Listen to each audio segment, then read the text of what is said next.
প্রিয় শিক্ষার্থী, তোমরা কেমন আছো? আশা করি ভালো আছো। পবিত্র ম্যাথ হ্যাবের পক্ষ থেকে তোমাদের সকলকে স্বাগত জানাইতেছি। আমরা অষ্টম শ্রেণীর অঙ্কগুলো করতেছিলাম পরিমাপের, তো আজকেও আমরা করব।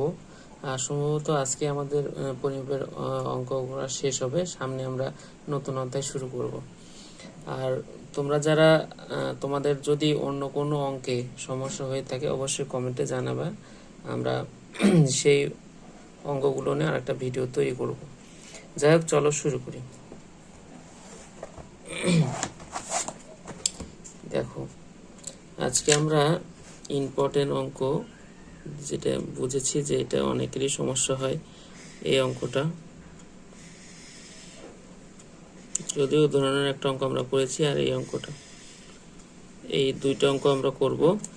আর আরেকটা কথা বলে রাখি, এখানে আমার 21 আর 22 নাম্বার, কিন্তু বইয়ে তোমাদের নতুন বই আছে হচ্ছে 14 আর হচ্ছে 15 নাম্বার, অর্থাৎ 14 আর 15 নাম্বার করব। কি বলছে যে আয়তাকার একটি মাঠের দৈর্ঘ্য প্রস্থের 1.5 গুণ, এটা মাথায় ভালো করে নিতে হবে। দৈর্ঘ্য প্রস্থের 1.5 গুণ, এখানে কি অ্যাবসেন্ট? তাহলে প্রস্থর 1.5 গুণ, মানে প্রস্থ অ্যাবসেন্ট।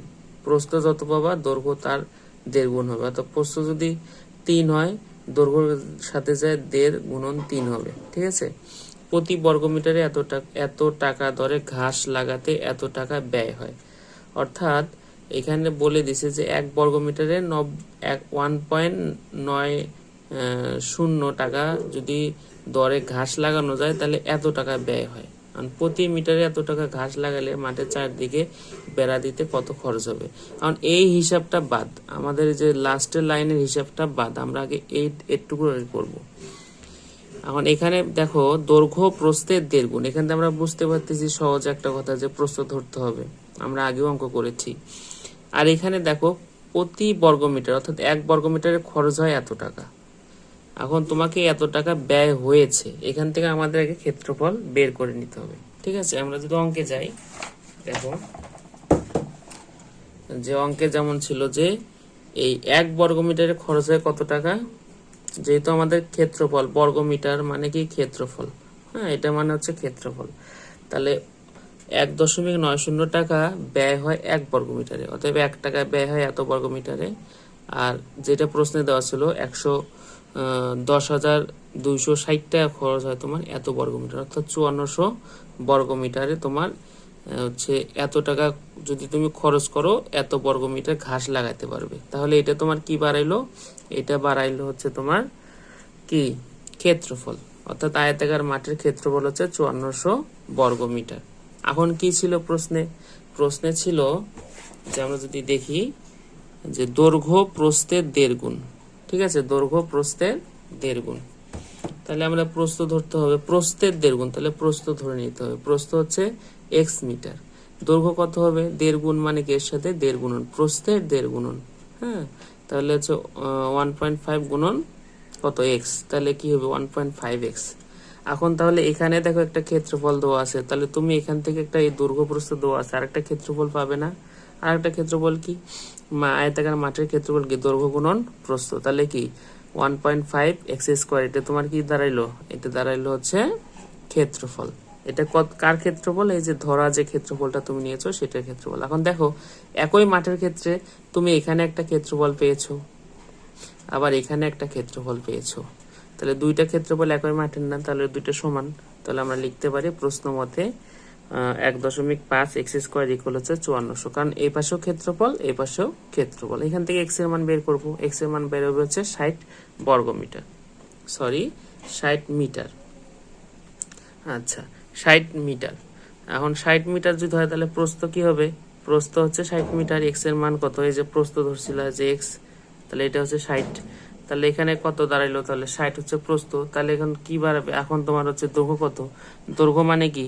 দৈর্ঘ্য মানে হচ্ছে 1.5 গুণন এক্স, তাহলে এক্স এর এখানে কি 1.5 গুণন 60 দিয়ে যদি দাও, তাহলে মান বসিয়ে এটা 90 মিটার পাবা দৈর্ঘ্য। এখন প্রশ্ন বলছিল যে প্রতি মিটারে এত টাকা দরে ঘাস লাগাতে, এত টাকা দরে ওই মাঠের চারিদিকে বেড়া দিতে কত ব্যয় হবে। চারিদিকে বেড়া, অর্থাৎ তোমার যদি আমি যদি দেখাই, এটা যদি তোমার কি হয়, মাঠ হয়, বর্গাকার মাঠ হয়, এখন এই যে এটা তোমার বর্গাকার আছে আয়তাকার মাঠ, হ্যাঁ, এই চারিদিকে এই যে এরকম বেড়া দিছি, এই যে এরকম বেড়া দিছি। এখন চারিদিকে বেড়া মানে কি, দৈর্ঘ্য বরাবর প্রস্থ বরাবর, দৈর্ঘ্য বরাবর প্রস্থ বরাবর। তাহলে এই যে চারিদিকে তুমি হিসাব করলা, এটা তোমার কি পরিসীমা, মাথায় থাকবে।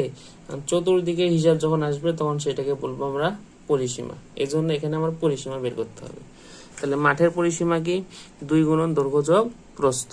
তাহলে দৈর্ঘ্য যোগ প্রস্থ করলে 300 মিটার পরিসীমা পাবা। তাহলে বেড়া দিতে খরচ হবে কি, 1 মিটারে খরচ হচ্ছে 2.5 টাকা। তাহলে 330 মিটারে কত হবে, 750 টাকা। এই হচ্ছে এখানকার অঙ্ক। ঠিক আছে, এই হচ্ছে তোমার 14 নম্বর অঙ্ক।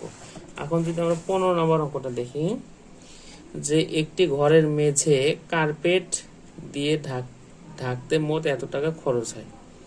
কার্পেট দিয়ে যদি একটা ঘরের মেঝে ঢাকো, এটা ধরো একটা ঘর, এই যে এটা একটা ঘর, এইটাই ধরো ঘর, চতুর্দিকে ওয়াল, এটা এই যে এটা হচ্ছে মেঝে, এটা হচ্ছে মেঝে। এর ভেতরে যদি কার্পেট দিয়ে যদি তুমি ঢাকো সম্পূর্ণ মেঝেটা, তাহলে তোমার খরচ হবে 7200 টাকা। ঠিক আছে, কারণ ঘরটির প্রস্থ 3 মিটার কম হলে এত টাকা খরচ কম হতো। এখন যদি এই যে যদি দেখো তুমি, এই যে এটা ধরো প্রস্থ যদি 3 মিটার কম হয়, তাহলে দেখো তো 3 মিটার যদি কম হয়, এই পাশেও 3 মিটার কম, তাহলে ঘরের এই যে এতটুকু কম হয়ে যাচ্ছে না, এতটুকু অংশ দেখো তো কম না, এতটুকু হচ্ছে কম। তাহলে এখানে অবশ্যই কি খরচ কম হবে। তাহলে এটাই বলছে যে ঘরটির প্রস্থ 3 মিটার কম হলে 575 টাকা খরচ কি হয়, 576 টাকা খরচ কম হতো। ঘরটির প্রস্থ তাহলে কতটুকু ছিল। এখন দেখো যদি আমরা অঙ্কটা দেখি, দেখো যে দেয়া ছিল কি, দেয়া ছিল ঘরটির প্রস্থ 3 মিটার কম হলে 576 টাকা কম খরচ হতো। তাহলে 3 মিটারে খরচ হয় কত, এত টাকা। এই যে এখান থেকে আমরা নিলাম লাইনটা, 3 মিটারে খরচ হয় এত টাকা। তাহলে 1 মিটারে কত, 1 মিটার হচ্ছে 192 টাকা খরচ হবে।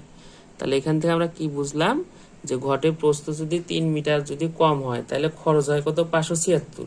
আর এখানে যদি আমরা এটা লিখে যদি একে বের করি, তাহলে 192 টাকা কি খরচ হচ্ছে 1 মিটারে, কম খরচ হচ্ছে। এখন তোমার টোটাল খরচ কত ছিল, 7200 টাকা। তাহলে এখানে আমরা এখন বের করব, তাহলে 192 টাকা খরচ কম হয়েছে 1 মিটারে। এই যে 192 টাকা খরচ কম হয়েছে 1 মিটার, তখন প্রস্থ ছিল কি 1 মিটার। একে খরচ হয়েছে কত, 7200 খরচ হয়েছে কত। একে হইলে কি ভাগ হয়ে যাবে, আর 7200 এখানে বেশি, তাহলে এটা গুণ হবে। তাহলে এটা হচ্ছে 37.50 মিটার হচ্ছে, এটা তোমার হচ্ছে প্রস্থ। ঠিক আছে, আশা করি বুঝতে পেরেছো। আর যদি না বুঝে থাকো অবশ্যই কমেন্টে জানাবে। আর যদি ভিডিওগুলো ভালো লাগে অবশ্যই লাইক, কমেন্ট, শেয়ার দিয়ে পাশে থাকবে।